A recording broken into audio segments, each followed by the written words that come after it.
Good morning. कैसे हो आप सब? वेलकम टू शिवाले परिवार में आप सबका स्वागत है ना। कम बच्चे हैं, इसलिए धीरे बोलो, आवाज आ रही है ना। ज्यादा जोर से बोलूंगा तो गूंजेगी फिर आवाज यहाँ पर।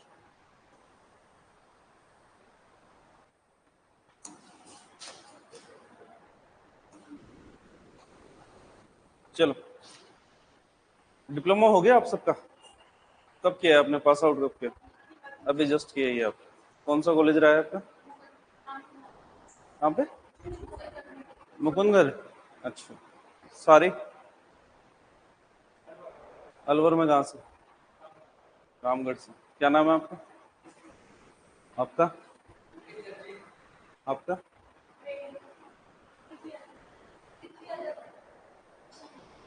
झुंझुनू से? चौमू से। यादव सुन के मेरे को झुंझुनू वाले तो यादव होते नहीं वहां पे। चलो,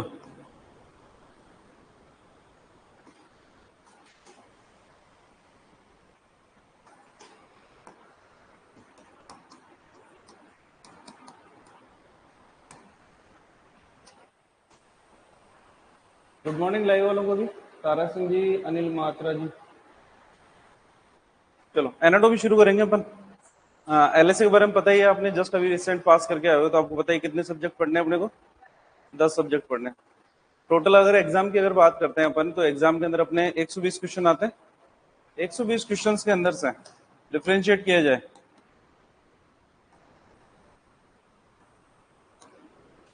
40 क्वेश्चन तो अपने किस किस के आते हैं?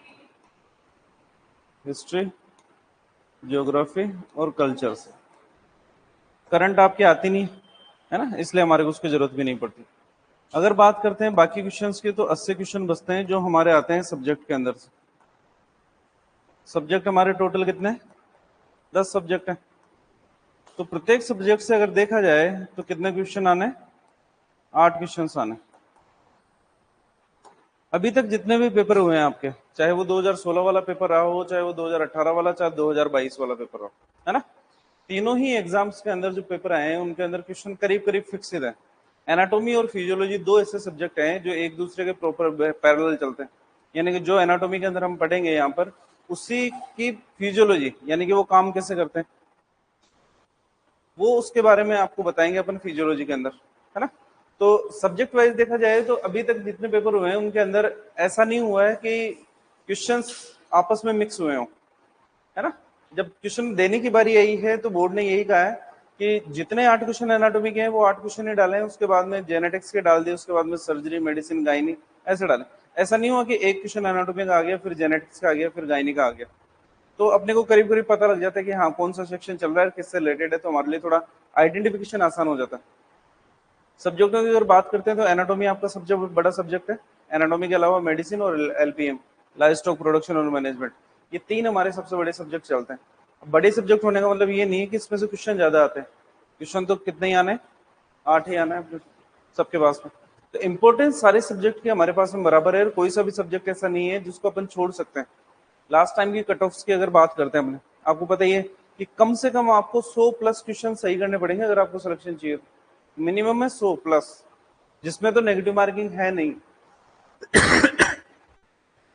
हर संडे को अपने यहाँ पर पेपर होता है, सेम पैटर्न जो बोर्ड वाला पैटर्न होता है उसके ऊपर पेपर लेते हैं अपन, है ना। 120 क्वेश्चन आते हैं, वही 40 जीके के आएंगे, 80 क्वेश्चन अपने सब्जेक्ट वाइज आएंगे। हाँ ऊपर है। तेरे को कौन सी क्लास में भेजा? क्या? अच्छा, इधर नए बेच है वैसे आज, पता है, फिर भी इसमें नहीं है। अच्छा चल कोई नहीं, ठीक है ना। तो हर संडे को जो पेपर होगा वो पेपर आपको देना ही देना है। पहली बार वो पेपर के अंदर जो क्वेश्चंस आते हैं वो बेसिकली पूरे अपना जो सिलेबस हो चुका है उसके अंदर से सारे में से आएंगे वो तो, है ना। पेपर देने का आपका रीजन ये रहेगा कि जितने क्वेश्चन आपको आते हैं उसके अंदर से, मान लो जैसे आज मंडे है, सैटरडे तक अपन ने जितना भी पढ़ा है ना, उसके अंदर से अगर 10 क्वेश्चन भी आ रहे हैं तो वो 10 क्वेश्चन आपके सही होने चाहिए। बाकी चाहे आप 110 क्वेश्चन छोड़ दो, उससे फर्क ही नहीं पड़ेगा मेरे को, ठीक है ना। क्योंकि आपकी जो रैंक लिस्ट आएगी, अब आप कहोगे सर मेरी रैंक तो नीचे आ रही है, नीचे तो आनी है क्योंकि अपना सिलेबस तो हुआ नहीं है। और जब रैंक की अपन बात ही नहीं कर रहे तो अपन बात करेंगे जितना हमने पढ़ा है उसके अंदर से कितना आपको आता है। वो आपकी रैंक होगी, वो आपकी पोजीशन होगी। मान लो 10 क्वेश्चन आ रहे हैं, 10 क्वेश्चन अपने में से आए हैं, जितना अपन ने पढ़ा है उसके अंदर से 5 ही क्वेश्चन सही हो रहे हैं, 5 गलत करके आ रहे हो, तो वैसे नीचे आनी है अपने पास में। तो जो आपका इवोल्यूशन या मूल्यांकन किया जाएगा वो उसमें से किया जाएगा मेरे द्वारा, कि जितना आपको पढ़ा है उसमें से आप कितने क्वेश्चन करके आएंगे। कोशिश ये करूंगा मैं एनाटॉमी के अंदर कि मैक्सिमम क्वेश्चन एनाटॉमी के वहां तक डाले जाए जहां तक आपके सब्जेक्ट में से अपन पढ़े होंगे, एक सप्ताह के अंदर जितना भी पढ़ेंगे। प्रत्येक पेपर जो होगा अपने आप में एक स्टैंडर्ड होगा, उसको आप सेव करके रखोगे, एक फाइल बनाओ उसकी, और उस पेपर को अपने को सेव करना है। कब तक सेव करना है? जब तक अपनी एग्जाम नहीं होगी। एग्जाम से पहले वाला जो संडे आएगा ना, तब तक शिवालय के अंदर टेस्ट लगेगा, चाहे वो 2 साल बाद में क्यों ना लगे, उससे फर्क ही नहीं पड़ता, है ना। नियरेस्ट हो सकता है, अभी सुनने में आ रहा है मंत्री जी भी काफी पॉजिटिव है कि सितंबर अक्टूबर तक वैकेंसी आए और मार्च अप्रैल तक एग्जाम हो। मंत्री जी भी बोल रहे हैं, अभी आज प्रोग्राम है मंत्री जी का RSL MTI के अंदर, वहां पर भी देखते हैं, बात करेंगे एक बार उनसे। तो कोशिश ये रहेगी कि जितना जल्दी हो सके उतना जल्दी अपन कवर करने की कोशिश करें, क्योंकि रिवीजन का जब टाइम आएगा ना, उस टाइम पे वही सारे पेपर्स हमारे को वापस से पढ़ने हैं, क्योंकि 10 सब्जेक्ट की कॉपियां प्लस पूरा का पूरा जीके, एक एक पेज पलट के देखना अपने आप में पॉसिबल नहीं होता कि अपन पूरे पूरे सब्जेक्ट्स का रिवीजन कर ले। तो ये पेपर सारे के सारे संभाल के रखोगे। इवोल्यूशन हर मंडे को जब भी मैं यहाँ पर आऊंगा वो पेपर आपको सोल्व करवाऊंगा, और उसके अंदर सही क्या है वो सारे के सारे बताए जाएंगे आप, ठीक है ना। तो वो संभाल के रखोगे और सोल्व करने की कोशिश करोगे अपने लेवल के ऊपर, ठीक है ना। 10 सब्जेक्ट के अंदर से पहला सब्जेक्ट हमारा कौन सा होगा? एनाटॉमी। एनाटॉमी वो सब्जेक्ट है जिसके ऊपर आप कॉलेज टाइम के ऊपर सबसे कम ध्यान देते हो। आपको कितनी एनाटॉमी आती है मेरे को पता है ना। तो थोड़ा सा सीरियसली होके पढ़ेंगे। पढ़ने का तरीका ये रहेगा अपना, जितना मैं आज पढ़ाऊंगा उतना आप पढ़ के आओगे रूम से कल, क्योंकि जितना मैं आपको पढ़ाऊंगा उतना कल मैं आपसे पूछूंगा। जितना आज अपन पढ़ेंगे, कल मॉर्निंग के अंदर सबसे पहला काम मेरा यही रहता है कि मैं आपसे पूछूं कि आपको कितना याद है, ठीक है ना। मेरे को मेरी क्लास के अंदर पता होना चाहिए कि मेरे बच्चों को आता है क्या, सीधी सी बात है ना। और जो पढ़ के नहीं है उसको मैं क्लास से बाहर भी निकाल देता हूँ, इससे पूछ लेना चाहिए, ठीक है ना। चलो एनाटॉमी की बात करते हैं, तो सबसे पहले बात करते हैं डिफाइन की, परिभाषा क्या होती है। बचपन की अगर बात करते हैं तो बचपन के अंदर आपने जो साइंस पढ़ी होगी उसके अंदर एक लाइन पढ़ी होगी, बहुकोशिकीय जीवों की संरचनात्मक और क्रियात्मक इकाई क्या होती है? कोशिका। पढ़ा है आपने? तो कोशिका की अगर बात करते हैं, सेल की अगर बात करते हैं, ये कोशिकाएं मिलकर किसका निर्माण करती है? उत्तकों का निर्माण करती है, टिश्यू का निर्माण करती है, और यही उत्तक मिलकर निर्माण करते हैं अंगों का, ऑर्गन्स का निर्माण करते हैं। यही अंग मिलकर निर्माण करते हैं तंत्र का, सिस्टम का, और सारे सिस्टम मिलकर किसका निर्माण करते हैं? शरीर का या बॉडी का निर्माण करते हैं, ठीक है। तो आपसे अगर क्वेश्चन पूछा जाता है कि बहुकोश के जीवों की संरचनात्मक और क्रियात्मक इकाई कौन सी होती है, स्ट्रक्चरल और फंक्शनल यूनिट कौन सी होती है, तो अपन क्या बोलते हैं? कोशिका बोलते हैं। एनाटॉमी की अगर बात करते हैं तो एनाटॉमी के अंदर इन सबका अध्ययन करना है हमारे को, ठीक है। कोशिका भी करना है, उत्तकों भी करना है, अंग का भी करना है, तंत्र का भी करना है, शरीर का भी अध्ययन करना है हमारे को, ठीक है। अब इन सबके अध्ययन की अगर बात करते हैं तो अध्ययन दो प्रकार से कर सकते हैं हम।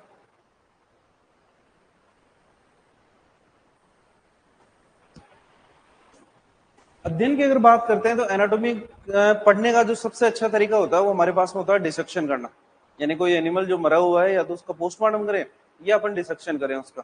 कॉलेज टाइम पे ऐसा कुछ करवाते हो तो है नहीं मेरे ख्याल से आपको, है ना। तो अब डिसेक्शन तो कर नहीं सकते अपन यहाँ पर, लाइव एनिमल को लाए फिर मारे फिर उसकी एक एक बोन मसल्स वगैरह दिखाएं, वो पॉसिबल है नहीं। तो मैक्सिमम हम जो फोकस करेंगे यहाँ पर कि जिससे आपसे क्वेश्चन पूछे जाते हैं सिर्फ उसके ऊपर, ठीक है।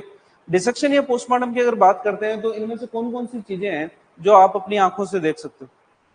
शरीर देख सकते हो, तंत्र देख सकते हो, तंत्र देख सकते हो। पाचन तंत्र की अगर बात करते हैं तो आपको दिख जाएगा, मुंह दिख जाएगा, आहार नाल, स्टोमक, नहीं। अरे ओपन पोस्टमार्टम की या डिसेक्शन की बात कर रहा हूँ, तब तो दिख ही जाएगा ना भाई। काट कर अगर आप देखोगे किसी एनिमल को, अगर काट कर देखोगे तो आपको सारे सिस्टम दिख जाएंगे भाई, ये पाचन तंत्र के भाग है, ये उसके भाग है, अंग दिख जाएंगे अपने आप में। हार्ट अपने आप को अलग दिख जाएगा, लंग्स आपको अलग दिख जाएंगे। क्या उत्तक देख सकते हो? अलग अलग टाइप के उत्तक आप देख नहीं पाओगे ना, उनके अंदर कौन कौन सी कोशिकाएं पाई जा रही है वो आप देख पाओगे, ठीक है। तो अगर आप किसी की एनाटॉमी को, सर एक गेट बंद कर दो सर, तेज बोलो सर। एक तो सर पीछे वाले पंखे बंद कर दो, ये मेरे से ज्यादा तो मेरे को ऐसा लगता है इन पंखों की आवाज आ रही है।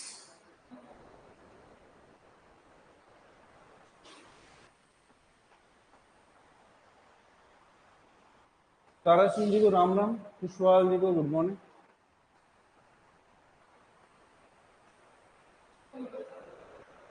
हो गया सर, हो गया। चलो कोई ना, दो चलने दो, है ना। तो किसी भी एनाटॉमी के अंदर अगर बात करते हैं अपन, किसी भी पशु शरीर के बारे में बात करते हैं, तो दो रास्ते हैं आपके पास में। या तो आप अपनी आंखों से देख लो, या फिर आप उपयोग करो माइक्रोस्कोप या सूक्ष्मदर्शी का। ठीक है। माइक्रोस्कोप की अगर बात करते हैं तो हम दो चीजें देख सकते हैं, पहली कोशिका और दूसरे उत्तक। किसके द्वारा देख सकते हैं? माइक्रोस्कोप के द्वारा। इन सबको देखने के लिए आपको सिंपल आईज की जरूरत पड़ेगी, अपनी आंखों की जरूरत पड़ती है। ठीक है। तो एनाटॉमी की जब बात करते हैं तो एनाटॉमी इसी आधार पर दो भागों में डिवाइड की गई है। कितने भागों में? दो भागों में। पहला भाग जो है जिसको हम बोलते हैं माइक्रोस्कोपिक एनाटॉमी,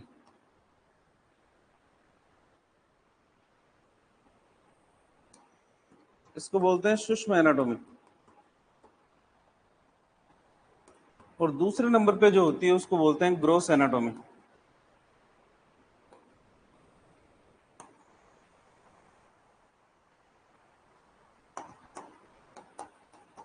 ग्रोस या स्थूल एनाटॉमी।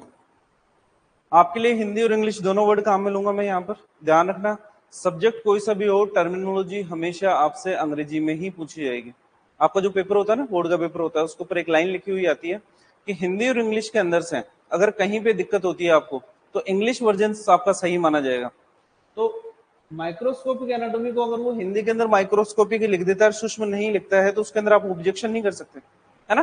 तो जो टर्म्स हैं वो मैं आपको हिंदी में भी लिख रहा हूँ, इंग्लिश के अंदर भी लिख रहा हूँ, जिसमें आप कंफर्टेबल हो उसमें आप लिखोगे। क्लियर? ठीक है।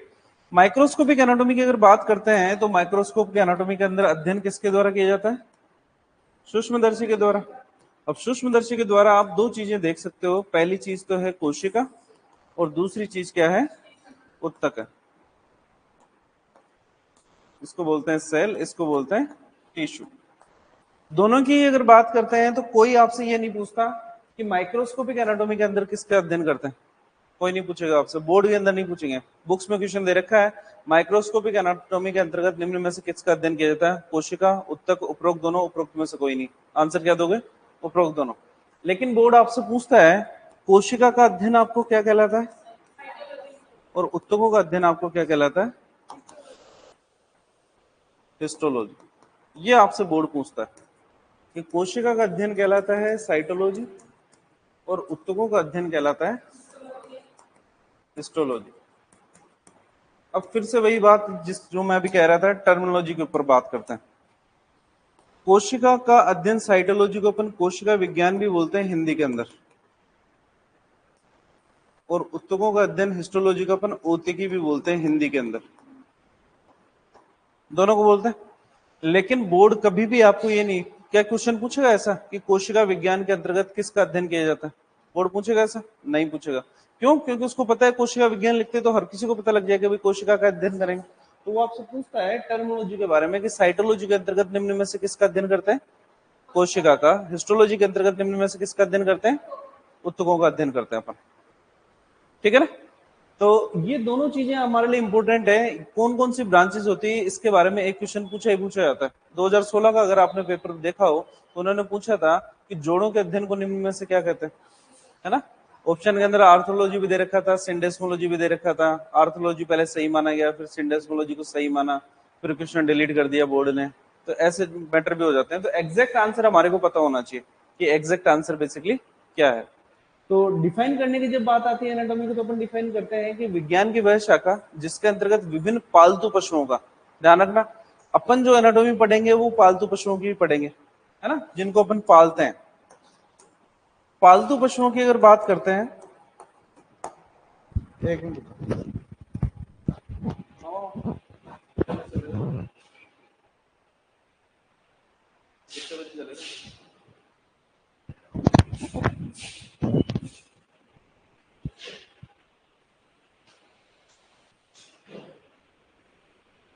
कितने बजे बुलाया? आरएस लेने जाइए।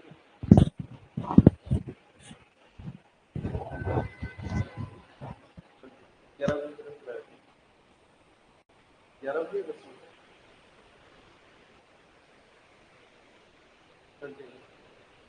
परफॉर्म करेगा।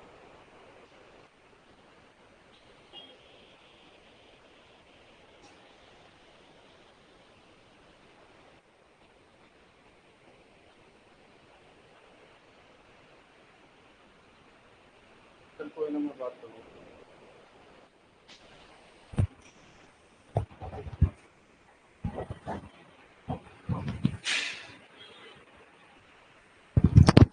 एनाटॉमी की जो बात करते हैं वो बेसिकली अपन करते हैं पालतू पशुओं के लिए, जिनको अपन पालते हैं। अपन पालते किस चीज को है? गाय, भैंस, भेड़, बकरी, ठीक है। इसके अलावा अगर बात करते हैं, कुत्ते को पालते हैं, सूअर को पालते हैं, घोड़े को पालते हैं, मुर्गियों को पालते हैं, है ना। तो व्यावसायिक रूप से या कॉमर्शियल रूप से अगर प्रोडक्शन की बात करते हैं तो वो हमारे को नीचे से प्राप्त होता है। तो एनाटॉमी जो पढ़ते हैं वो बेसिकली पढ़ते हैं पहली बात तो पालतू पशुओं के लिए, और उसके अंदर भी बात करते हैं स्पेशली अपन जो बात करते हैं वो करते हैं कैटल के लिए, गाय भैंस के लिए अपन बात करते हैं। तो मेन जो फोकस रहेगा एनाटॉमी के अंदर वो हमारे पास में गाय भैंस के लिए रहेगा। क्यों रहेगा? क्योंकि अपने यहाँ पे गाय भैंस ही सबसे ज्यादा पाई जाती है, इसी से प्रोडक्शन हमारे को प्राप्त होता है, ठीक है। तो इन पालतू पशुओं के अंदर अपन पढ़ते हैं कंपेरेटिव एनाटॉमी। कैटल के अलावा अपन जो बात करेंगे वो करेंगे घोड़े की, कुत्ते की, सुअर की और मुर्गी की, इनकी बात करेंगे। मेन फोकस तो किसके ऊपर रहेगा? गाय भैंस के ऊपर, कैटल के ऊपर रहेगा। इसके अलावा कंपैरिजन करेंगे कैटल का घोड़े से, कुत्ते से, सुअर से, मुर्गी से। कुछ भी अलग होगा वो अपन अलग से नोट डाल के अंदर इसके अंदर लिख लेंगे।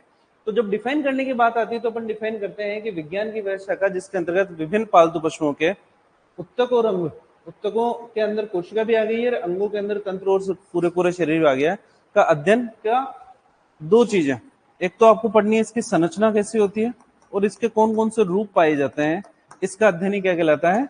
एनाटॉमी कहलाता है, ठीक है। पालतू पशुओं का नाम लिया है, स्पेशली किसकी बात करेंगे? Veterinary anatomy. वेटनरी का मतलब ही हमारा पालतू पशुओं से ही है, ठीक है। तो कोई से भी सब्जेक्ट, जो 10 सब्जेक्ट आपने पढ़े होंगे उसके अंदर इन्हीं का नाम आया होगा, जंगली पशुओं का नाम नहीं आता। वाइल्ड एनिमल्स अपन पढ़ते ही नहीं क्योंकि हमारे सिलेबस के अंदर नहीं है। तो सबसे पहले डिफाइन लिखोगे इसकी, हेडिंग डालिए वेटनरी एनाटॉमी। अभी सर सब्जेक्ट शुरू किया अपन ने एनाटॉमी, लिखो डिफाइन इसके अंदर। विज्ञान की वह शाखा, विज्ञान की वह शाखा, विज्ञान की वह शाखा जिसके अंतर्गत, विज्ञान की वह शाखा जिसके अंतर्गत, विज्ञान की वह शाखा जिसके अंतर्गत विभिन्न पालतू पशुओं के, विज्ञान की वह शाखा जिसके अंतर्गत विभिन्न पालतू पशुओं के, विभिन्न पालतू पशुओं के उत्तकों तथा अंगों, उत्तकों तथा अंगों, उत्तकों तथा अंगों की संरचना, की संरचना तथा रूप, उत्तकों तथा अंगों की संरचना तथा रूप का अध्ययन किया जाता है। उत्तकों तथा अंगों की संरचना तथा रूप का अध्ययन किया जाता है।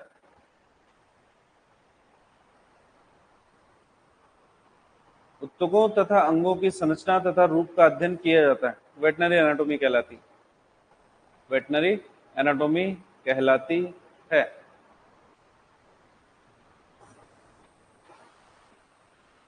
वेटनरी एनाटॉमी कहलाती है। नेक्स्ट देखो, एनाटॉमी को दो श्रेणियों में विभाजित किया गया है। एनाटॉमी को दो श्रेणियों में विभाजित किया गया है। एनाटॉमी को दो श्रेणियों में विभाजित किया गया है।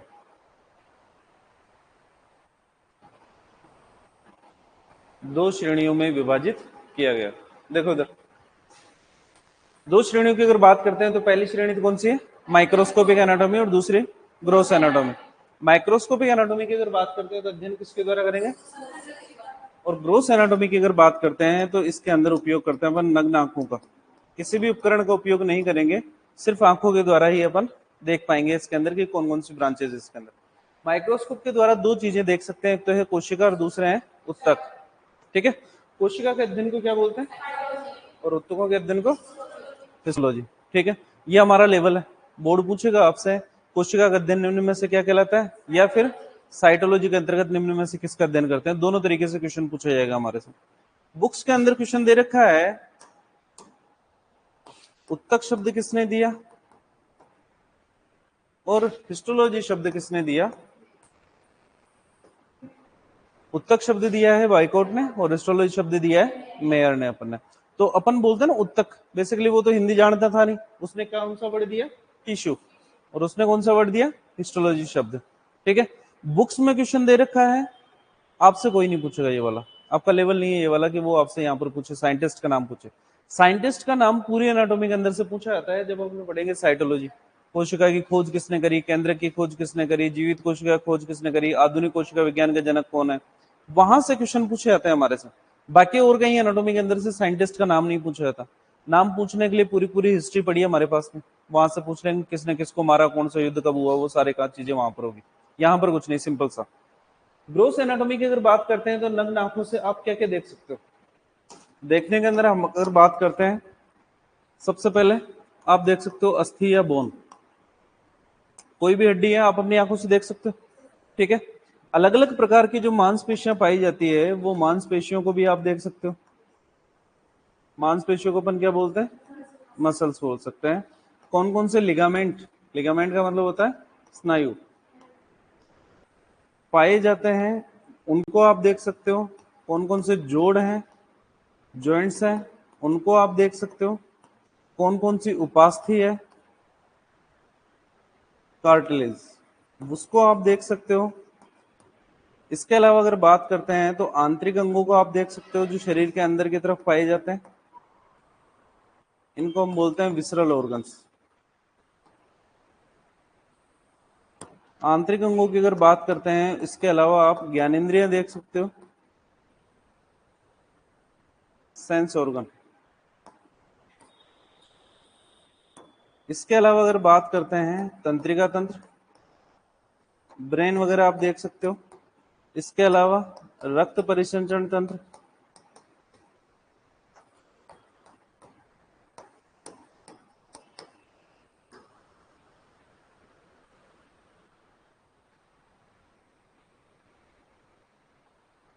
रक्त परिसंचरण तंत्र के अलावा अंतःस्रावी ग्रंथियां,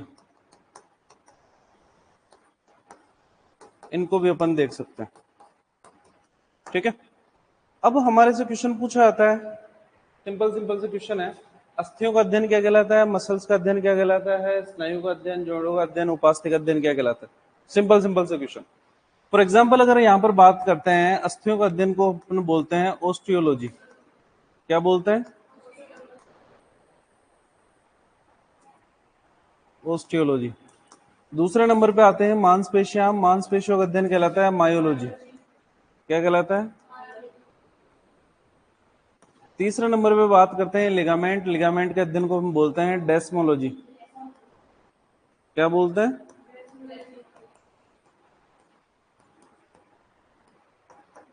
अगर बात करते हैं जोड़ों के अध्ययन के, तो जोड़ों के अध्ययन को अपन बोलते हैं आर्थ्रोलॉजी। क्या बोलते हैं? आर्थ्रोलॉजी। ठीक है, खास बात सुनो भी यहाँ पर जॉइंट्स की अगर बात करते हैं तो जॉइंट्स हमेशा दो अस्थियों के बीच में बनता है। मान लो जैसे अगर थोड़ा सा ध्यान हो, ये कौन सी अस्थि है अपनी? ह्यूमरस, और इसके जस्ट नीचे की तरफ क्या आती है? Radius ulna. तो ये जॉइंट बन रहा है यहाँ पर। ठीक है, ऊपर की तरफ ह्यूमरस है, नीचे की तरफ रेडियस अल्ना है, दोनों के बीच में जॉइंट बन गया। ठीक है, अब जॉइंट बन गया, लेकिन जॉइंट सिर्फ अस्थियों के जुड़ने की वजह से तो बना है, लेकिन क्या हड्डियों की वजह से ये हाथ घूम सकता है, मूवमेंट कर सकता है? नहीं कर सकता। तो इसको गति प्रदान करने के लिए भगवान ने जॉइंट्स तो बना दिए कि चलो ठीक है, मूवमेंट वगैरह तो बाद में देखेंगे, पहले जोड़ तो बनाए अपन, जोड़ बनाएंगे तभी तो घूमेगा। तो जोड़ तो बना दिया अस्थियों को मिलाने से, लेकिन इसको गति प्रदान करने के लिए लिगामेंट्स लगाए गए इसके अंदर। लिगामेंट्स, एक लिगामेंट इधर से शुरू किया जो खत्म हुआ यहाँ पर आगे। तो इस जोड़ को गति प्रदान करने के लिए बेसिकली क्या पाए जाते हैं? लिगामेंट्स। तो जो आर्थोलॉजी होती है, उस आर्थोलॉजी के अंतर्गत अपन कौन कौन सी अस्थियां पाई गई है इसका भी अध्ययन करते हैं, और कौन कौन से लिगामेंट्स पाए गए हैं इसका भी अध्ययन करते हैं। इसलिए इसको आर्थोलॉजी के अलावा एक और नाम दिया जाता है सिंडेस्मोलॉजी। क्या नाम दिया जाता है? सिंडेस्मोलॉजी।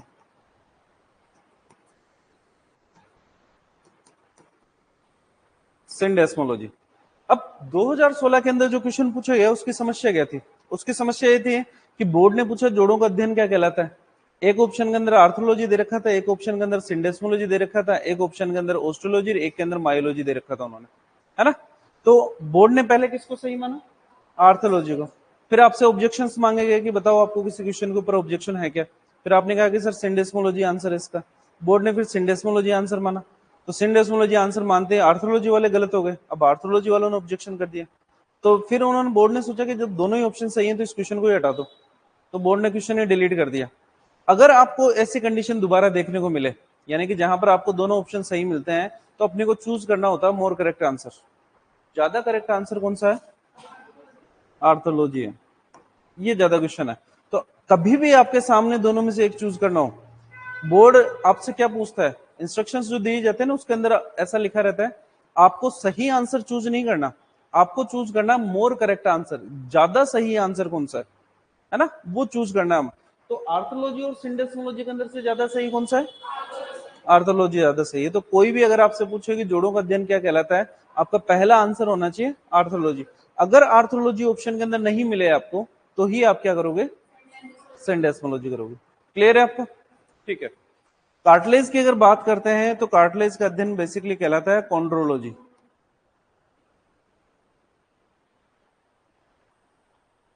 क्या कहलाता है? कॉन्ड्रोलॉजी। अगर बात करते हैं अपन आंतरिक अंगों की, आंतरिक अंगों की अगर बात करते हो तो आंतरिक अंग वो हैं जो हमारी शरीर के अंदर की तरफ पाए जाते हैं, बॉडी कैविटीज के अंदर पाए जाते हैं। थोड़ी सी एनाटॉमी ध्यान हो तो यहाँ पर मस्तिष्क पाया जाता है, ब्रेन, इसको बोलते हैं क्रेनियल कैविटी। क्या बोलते हैं? Cranial cavity. यहाँ पर पाए जाते हैं अपने लंग्स और हार्ट। जहां पर पसलियों के अंदर की तरफ है इसको अपन बोलते हैं थोरेसिक कैविटी या वक्ष गुहा। जो हमारा पेट है इसको बोलते हैं एब्डोमिनल कैविटी या उदर गुहा, और जो हिप बोन के अंदर की तरफ इसको बोलते हैं पेल्विक कैविटी, है ना। तो पेल्विक कैविटी की अगर बात करते हैं तो ब्लेडर, मूत्राशय। एब्डोमिनल कैविटी की अगर बात करते हैं तो हमारा इंटेस्टाइन हो गया, आमाशय हो गया, किडनी हो गई, लीवर हो गया, स्प्लीन हो गया, ये सारे के सारे एब्डोमिनल कैविटी के अंदर है। थोरेसिक कैविटी या वक्ष गुहा की अगर बात करते हैं तो लंग्स और हार्ट दोनों यहाँ पर है, और क्रेनियल कैविटी की अगर बात करते हैं तो ब्रेन, है ना। तो इन सब आंतरिक अंगों का जो अध्ययन होता है इसको हम बोलते हैं स्प्लैंक्नोलॉजी। क्या बोलते हैं? स्प्लैंक्नोलॉजी।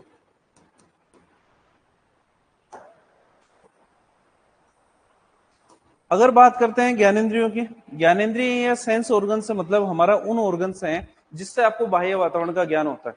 बाह्य वातावरण से मतलब मैं आवाज कर रहा हूं यहां से तो आपके कान सुन रहे हैं इसको, मैं खड़ा हूं यहाँ पर, आप मेरे को देख रहे हो, किससे देख रहे हो? आंखों से। अगर कोई डीओ वगैरह लगा के आया हूं तो आपको मेरी स्मेल आएगी, है ना, किससे? नाक से। अगर मैं आपको कोई खाने की चीज दूं तो आप उसका टेस्ट किससे पता लगाओगे? जीभ से।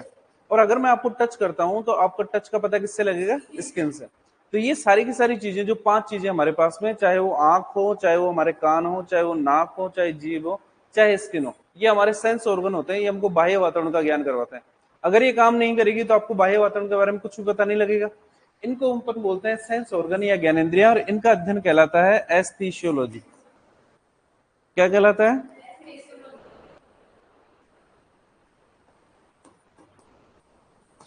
एस्थीशियोलॉजी। आगे की तरफ अगर बात करते हैं, तंत्रिका तंत्र का अध्ययन कहलाता है न्यूरोलॉजी।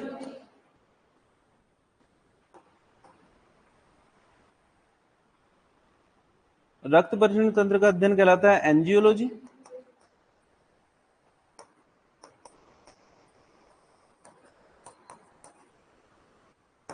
और अंतःस्रावी ग्रंथियों का अध्ययन कहलाता है एंडोक्राइनोलॉजी।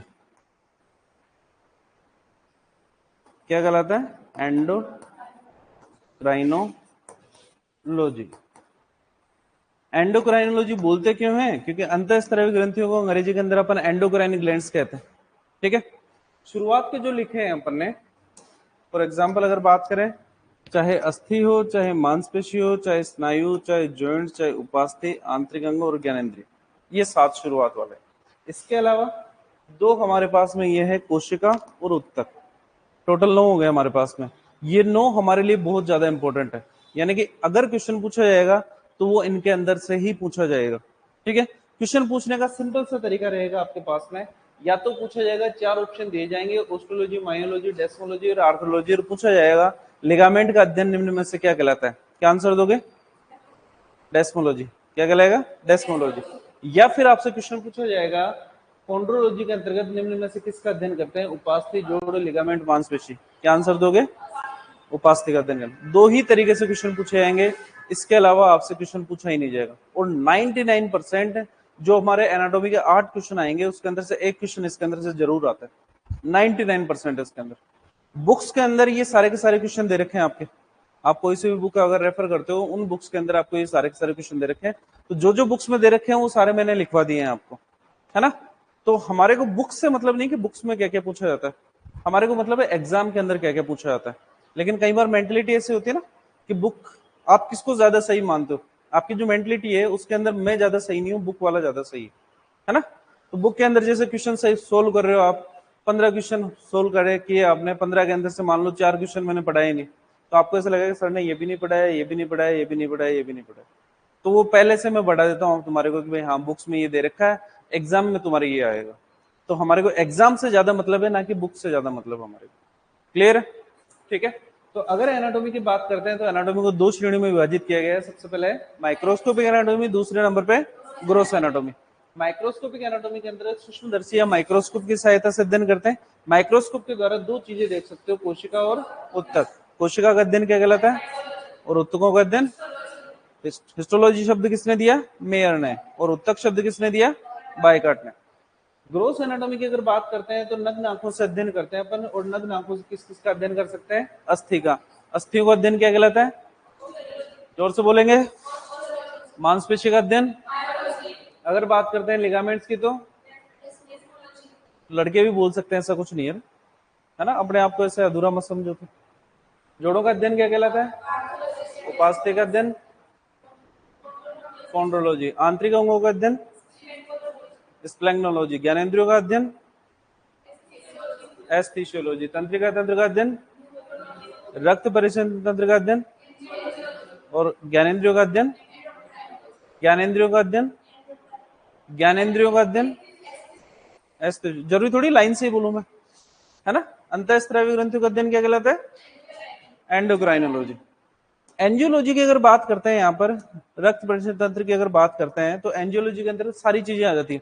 हार्ट भी आ जाता है, जो रक्त वाहिनियां होती है ब्लड वेसल के अंदर अगर बात करते हैं, धमनी और शिराएं तक आ जाती है हमारे पास में, उन सबका अध्ययन तो कहलाता है एंजियोलॉजी।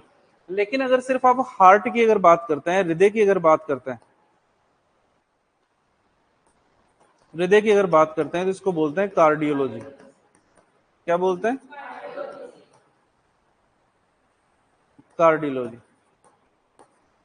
तो कार्डियोलॉजी के अंतर्गत सिर्फ किसका अध्ययन करेंगे, हार्ट का।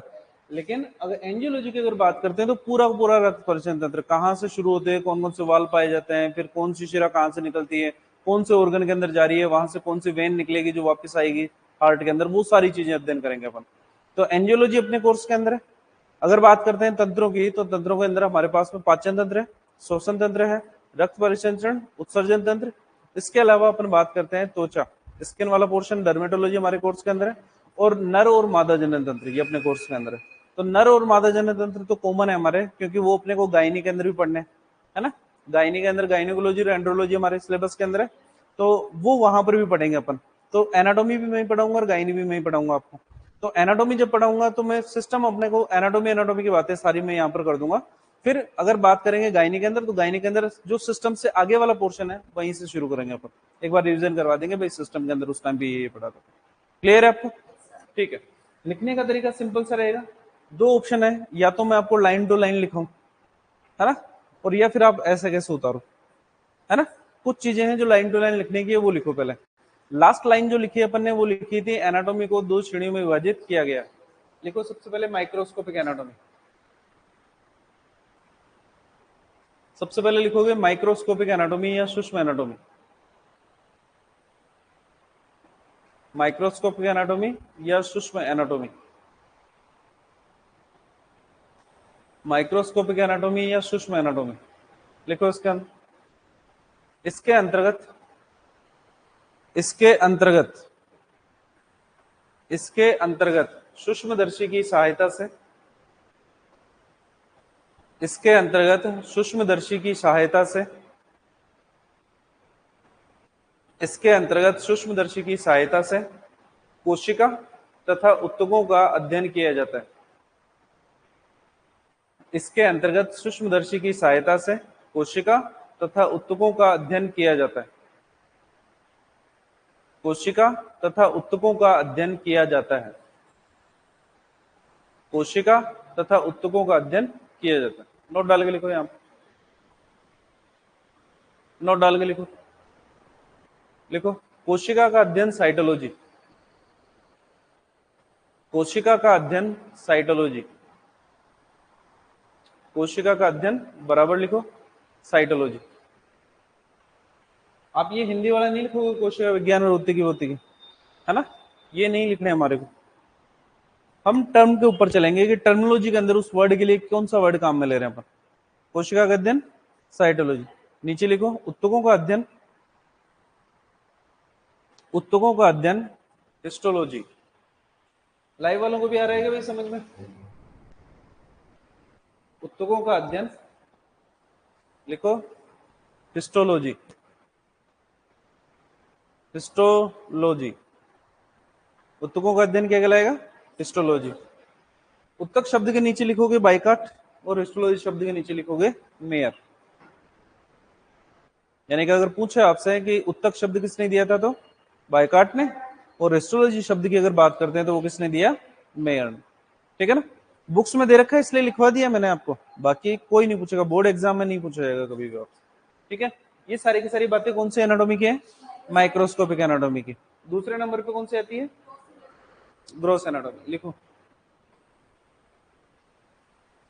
सेकंड नंबर पे लिखोगे ग्रॉस एनाटॉमी या स्थूल एनाटॉमी। ग्रॉस एनाटॉमी या स्थूल एनाटॉमी।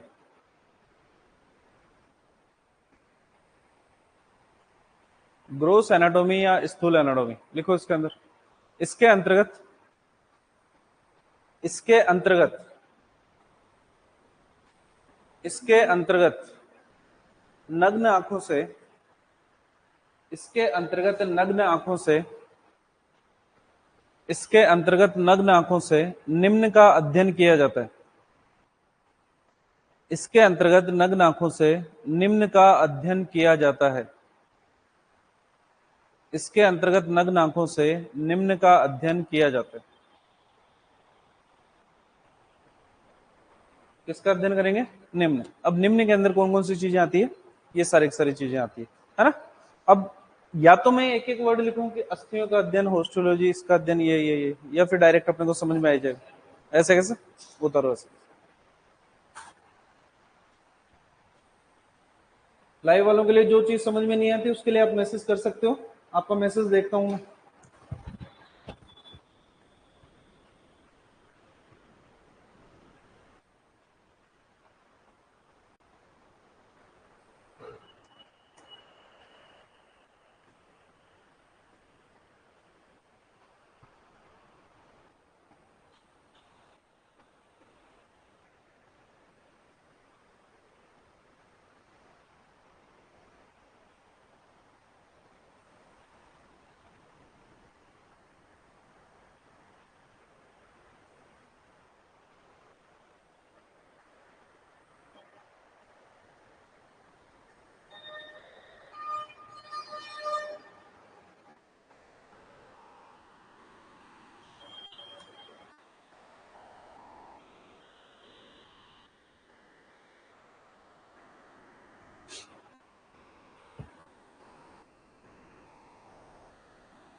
अंकित कुमार मीणा जी को राम राम भाई।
फोन ले आते हो? मैं आज करूँगा टाइम, क्योंकि हमारे घर से तो मैं नहीं कर टाइम मिलने का अच्छे करने तो आगे कई बजे गई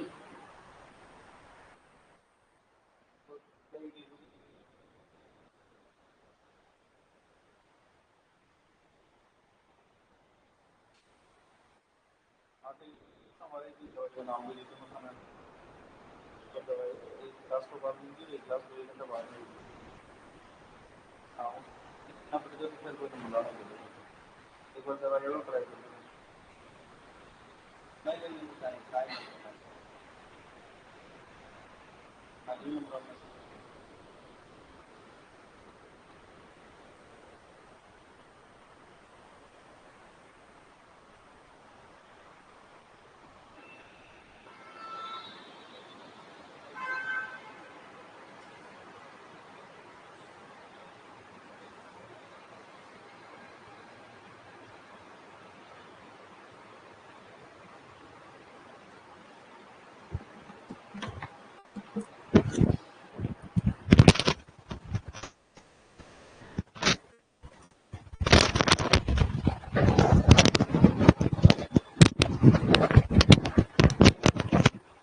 अमित कुमार चौहान जी को गुड मॉर्निंग। अनिल जी पूछ रहे हैं सर फिलहाल कितने सब्जेक्ट की क्लास लगेगी?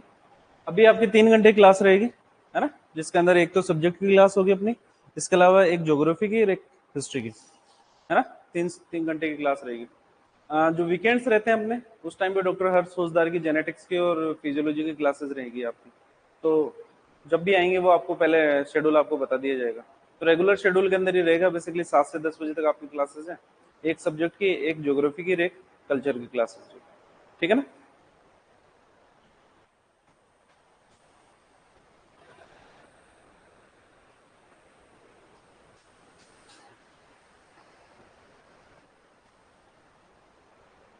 जितनी भी अपनी ये क्लासेस रहेगी ये सारी की सारी ऑनलाइन है, यानी कि लाइव क्लासेस हैं ये अपनी, ठीक है। तो आपको ऐप का सब्सक्रिप्शन दिया जाएगा यहाँ से, है ना। तो मान लो किसी दिन मान लो घर पे कोई काम हो गया, अपन आ नहीं पाए, तो मॉर्निंग मॉर्निंग की क्लासें हैं, आप चाहो तो लाइव ले सकते हो इस टाइम पर। इस टाइम पे तो ये चलती है लाइव, जस्ट आप कोई भी मैसेज करो मेरे पास में आ जाएगा, मैं देख लूंगा, यहाँ से जवाब भी मिल जाएगा आपको।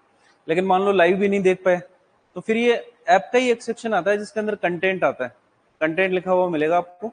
ये क्लासेस 4-5 घंटे बाद में उस कंटेंट के अंदर ऑटोमेटिक शो होना शुरू हो जाती है, तो वहां पर आप ये देख सकते हो। वहां पर एज ए रिकॉर्डेड आप मैसेज वैसेज नहीं कर सकते, बस देख सकते हो आप क्लास पूरी पूरी। तो जिस दिन एब्सेंट रहो उस दिन आप ये वाला काम भी कर सकते हो। कोशिश ये करो कि एब्सेंट ना हो, ऑफलाइन ज्यादा बेटर।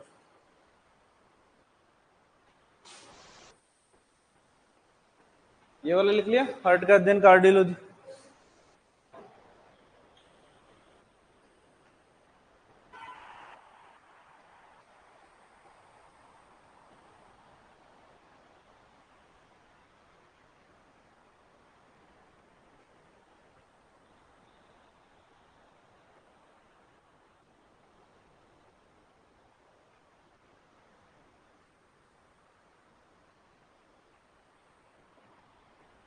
सर बोर्ड पीडीएफ जरूर डलवा देना। बिल्कुल, ये सारी पीडीएफ आपको ऐप के साथ ही मिल जाएगी। मतलब जैसे जैसे ही वीडियो डालते हैं ना, तो वैसे ही आपको ये पीडीएफ भी डाली जाएगी ऐप के अंदर।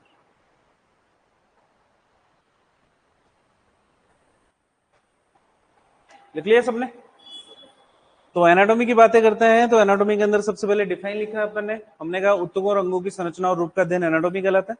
2 प्रकार से अध्ययन कर सकते हो, एक तो माइक्रोस्कोप के द्वारा, एक अपनी आंखों के द्वारा। माइक्रोस्कोप से अध्ययन करते हो तो इसको अपन क्या बोलते हैं, माइक्रोस्कोपिक एनाटॉमी। आंखों से करते हैं तो ग्रोस एनाटॉमी। माइक्रोस्कोप से 2 चीजें देख सकते हो, कोशिका और उत्तक। कोशिका का अध्ययन, उत्तकों का अध्ययन। उत्तक शब्द किसने दिया और हिस्टोलॉजी शब्द मेयर ने। ग्रोस एनाटॉमी की अगर बात करते हैं तो अलग अलग ब्रांचेज है हमारे पास में, दोनों तरीके से क्वेश्चन पूछा जाएगा। ओस्टोलॉजी के अंतर्गत किसका अध्ययन करते हैं, आर्थोलॉजी के अंतर्गत जोड़ों का। उपास्थि का अध्ययन क्या कहलाता है, कॉन्ड्रोलॉजी। आंतरिक अंगों का अध्ययन स्प्लेंगनोलॉजी। एस्थीसियोलॉजी के अंतर्गत किसका अध्ययन करते हैं, साइंस ऑर्गन्स का अध्ययन करते हैं। अंतःस्रावी ग्रंथियों का अध्ययन क्या कहलाता है, एंडोक्राइनोलॉजी कहलाता है। तंत्रिका तंत्र का अध्ययन क्या कहलाता है, न्यूरोलॉजी कहलाता है।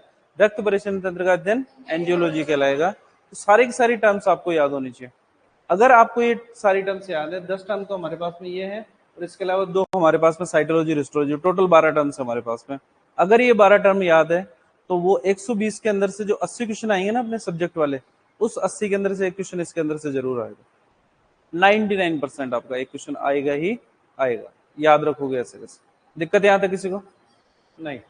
अलग अलग ब्रांचेस की अगर बात करते हैं तो हम जो शुरू करेंगे वो सबसे पहले ओस्टोलॉजी की ही बातें करेंगे। और ओस्टोलॉजी के अंतर्गत अगर बात करते हैं तो सबसे पहले बात करते हैं कंकाल तंत्र की। हेडिंग डालो, कंकाल तंत्र, स्केलेटल सिस्टम।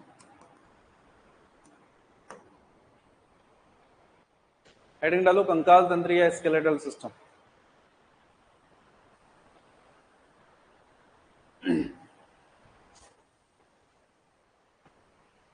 कंकाल तंत्र या स्केलेटल सिस्टम, नाम सुना है पहले कंकाल का, स्केलेटन का? कॉलेज के अंदर एनाटॉमी के अगर आपने लैब में देखा होगा तो एक कंकाल बना के रखते हैं, सिर लगा हुआ है, उसके बाद में फिर कशरुकदंड जुड़ा हुआ है, पसलियां जुड़ी हुई है, नीचे की तरफ स्टर्नम, फिर आगे वाले पैर की अस्थियां, फिर पीछे वाले पैर की अस्थियां। ऐसा ही होता है कंकाल। हमारे अंदर भी सेम ऐसा ही, सिर है हमारे पास में, फिर कशरुकदंड है, फिर पसलियां हैं दोनों तरफ, फिर बीच में स्टर्नम है, आगे वाले हाथ है, पीछे वाले पैर है हमारे पास। तो जितनी अस्थियां हमारे अंदर पाई जाती हैं उतनी की उतनी अस्थियां पशुओं के अंदर पाई जाती है। एनाटॉमी को खुद से कोरिलेट करके पढ़ोगे तो ज्यादा समझ में आएगा। खुद से कोरिलेट करने से मतलब है, अब आप ये याद रखो गाय के अंदर स्केपुला कहां पर है, ह्यूमरस कहां पर है, सेम टू सेम हमारे पास में ये स्केपुला है, ये ह्यूमरस है, ये रेडियस अल्ना है, ये कार्पल है, मेटाकार्पल और फेलेंजेस है हमारे पास, है ना। आकार के अंदर थोड़ा सा फर्क आएगा ही आएगा। आकार के अंदर फर्क आने का रीजन क्या रहेगा? क्योंकि जानवर 4 पैरों पे चल रहा है, हम 2 पैरों पे चल रहे हैं, तो उनके अंदर हमारे अंदर पोजीशन वाला दिक्कत है। बाकी ऐसा नहीं है कि उनके अंदर अस्थियां कुछ अलग पाई जा रही है, हमारे अंदर कुछ अलग पाई जाए। तो खुद से कोरिलेट करके पढ़ेंगे तो ज्यादा अच्छा रहेगा हमारे लिए, ठीक है। कंकाल की अगर बात करते हैं तो स्थिति के आधार पर कंकाल 2 प्रकार का होता है। किसके आधार पर? स्थिति के आधार पर 2 प्रकार का होता है। 2 प्रकार के अंदर एक वो जो शरीर से बाहर पाया जाता है, इसको बोलते हैं एक्सोस्केलेटन। क्या बोलते हैं? एक्सोस्केलेटन या बाह्य कंकाल। और दूसरे नंबर पे अगर बात करते हैं तो जो शरीर के अंदर पाया जाता है उसको बोलते हैं एंडोस्केलेटन। क्या बोलते हैं? एंडोस्केलेटन या अंतकंकाल। नाम से पता लग रहा है, बाह्य कंकाल यानी बाहर की और अंतकंकाल यानी अंदर की ओर। अगर आपकी बात करें, आपके अंदर कौन सा कंकाल पाया जाएगा, बाह्य कंकाल या अंतकंकाल? अंतकंकाल। आपके बाहर की तरफ तो कंकाल है नहीं, त्वचा, बोन, अस्थियां जो पाई जा रही है वो शरीर के अंदर की तरफ पाई जा रही है। तो हमारे अंदर या पशुओं के अंदर कौन सा कंकाल मिलता है? अंतकंकाल। बाह्य कंकाल की अगर बात करते हैं तो कीड़े मकोड़े देखे आपने नीचे की तरफ? कीड़े मकोड़ों को देखा है कि कभी ऐसे काट के देखना, उसके अंदर से humerus, radius ulna, carpal, metacarpal मिलेगी आपको? देखा है कभी ऐसा करके? नहीं। करके देखोगे तो भी नहीं मिलेगी वहां पर। क्या सर? अभी बात कर रहे हैं सर, आगे चल रहे हैं सर अभी, है ना। तो कीड़े मकोड़े होते हैं या नॉन वर्टिब्रेट्स। एक वर्ड काम में लेते हैं अपन, अकशेरुक।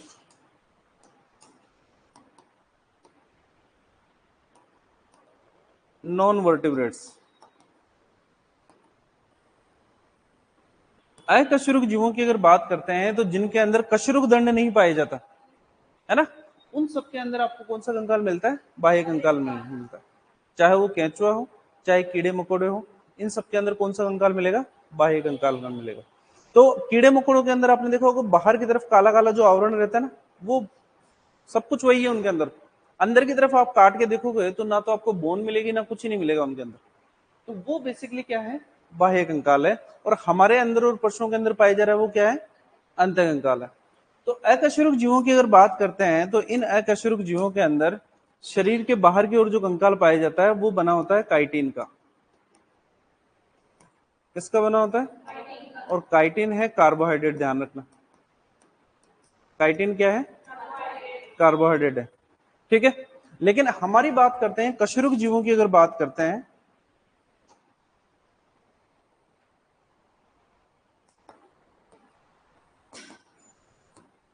कशेरुक जीवों से मतलब वर्टिब्रेट्स है हमारा, जिनके अंदर कशेरुकाएं पाई जाती हैं। बाल, नाखून, खुर, सींग, इसके अलावा पक्षियों में पंख।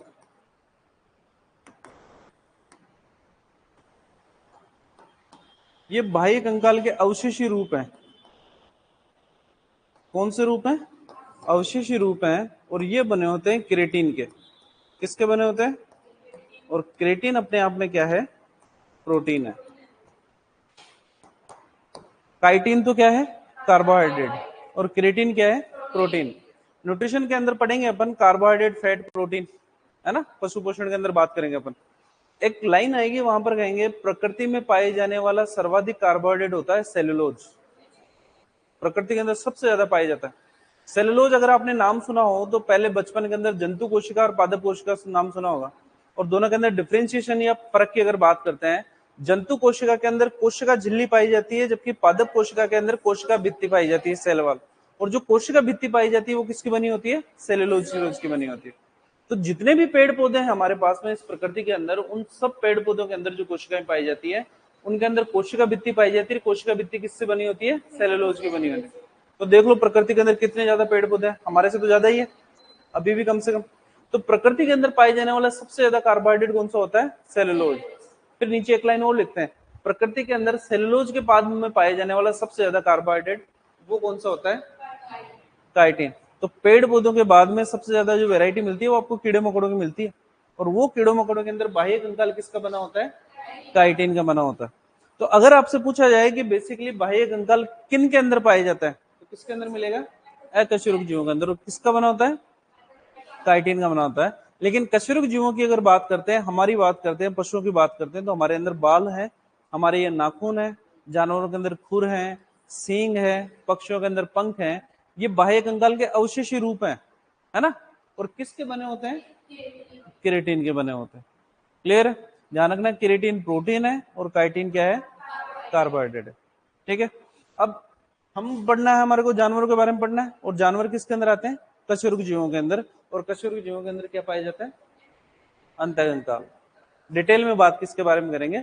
अंतःकंकाल के बारे में करेंगे। लिखो उसके अंदर, स्थिति के आधार पर, स्थिति के आधार पर, स्थिति के आधार पर कंकाल दो प्रकार का होता है। स्थिति के आधार पर कंकाल दो प्रकार का होता है। स्थिति के आधार पर कंकाल दो प्रकार का होता है। नंबर 1 लिखोगे? नंबर 1 एक्सोस्केलेटन या बाह्य कंकाल। नंबर 1 लिखोगे एक्सोस्केलेटन या बाह्य कंकाल। बाह्य कंकाल लिखो इसके अंदर, मुख्यतया अकशेरुक जीवों में उपस्थित, मुख्यतया अकशेरुक जीवों में शरीर के बाहर, मुख्यतया अकशेरुक जीवों में शरीर के बाहर, मुख्यतया अकशेरुक जीवों में शरीर के बाहर उपस्थित, शरीर के बाहर उपस्थित होता है, शरीर के बाहर उपस्थित होता है, तथा तथा काइटिन का बना होता है, तथा काइटिन का बना होता है, तथा काइटिन का बना होता है। काइटिन के ब्रैकेट में लिख लो कार्बोहाइड्रेट, काइटिन को अंडरलाइन करो और नीचे लिखो कार्बोहाइड्रेट।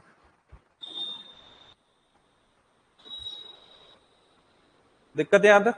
तो अगर आपसे पूछा जाए कि अकशेरुक जीवों के अंदर कौन सा कंकाल पाया जाता है, तो क्या आंसर दोगे? बाह्य कंकाल। आपसे पूछा है अकशेरुक जीवों के अंदर बाह्य कंकाल बना किसका होता है, तो काइटिन का। क्लियर है? नोट डाल के लिखो, यहां पर नोट डाल के लिखो, कशेरुक जीवों में, कशेरुक जीवों में बाल, नाखून, खुर, सींग। कशेरुक जीवों में बाल, नाखून, खुर, सींग। कशेरुक जीवों में बाल, नाखून, खुर, सींग, तथा पक्षियों में पंख, तथा पक्षियों में पंख, तथा पक्षियों में पंख बाह्य कंकाल के अवशेषी रूप है, बाह्य कंकाल के अवशेषी रूप हैं, बाह्य कंकाल के अवशेषी रूप हैं, बाह्य कंकाल के अवशेषी रूप हैं तथा केराटिन प्रोटीन से बने होते हैं। बाह्य कंकाल के अवशेषी रूप हैं तथा केराटिन प्रोटीन से बने होते हैं, केराटिन प्रोटीन से बने होते हैं। अंडरलाइन करोगे केराटिन प्रोटीन को, तथा केराटिन प्रोटीन से बने होते हैं। तो अगर आपसे पूछा जाए कि कशेरुक जीवों के अंदर जो अवशेष रूप पाए जाते हैं वो किसके बने होते हैं, तो क्या आंसर करोगे? केराटिन के। और केराटिन क्या है? प्रोटीन है, ध्यान रखना। क्लियर? तो हमारे जो बाल बने हुए हैं, जो हमारे नाखून हैं, पशुओं के अंदर सींग और खुर हैं, पक्षियों के अंदर पंख हैं, ये सारे के सारे किसके बने हैं? केराटिन के। ध्यान रखना, केराटिन प्रोटीन के पाचन के लिए आपके शरीर के अंदर किसी प्रकार का कोई एंजाइम नहीं पाया जाता। तो गलती से भी अगर बाल या नाखून खाते हो ना, तो कभी भी बाल तो नहीं खाते लेकिन नाखून तो बैठे बैठे कर ही लेते हैं, होता है ना सर। नेल कटर नहीं होता तो अपन दांतों को नेल कटर बना लेते हैं, है ना, और पेट के अंदर चले जाते हैं। पाचन नहीं होगा, ध्यान रखना उनका, धीरे धीरे वो इकट्ठे होते जाएंगे आपके पेट के अंदर। क्लियर है? नेक्स्ट लिखोगे अंतः कंकाल और इसकी बात करेंगे कल।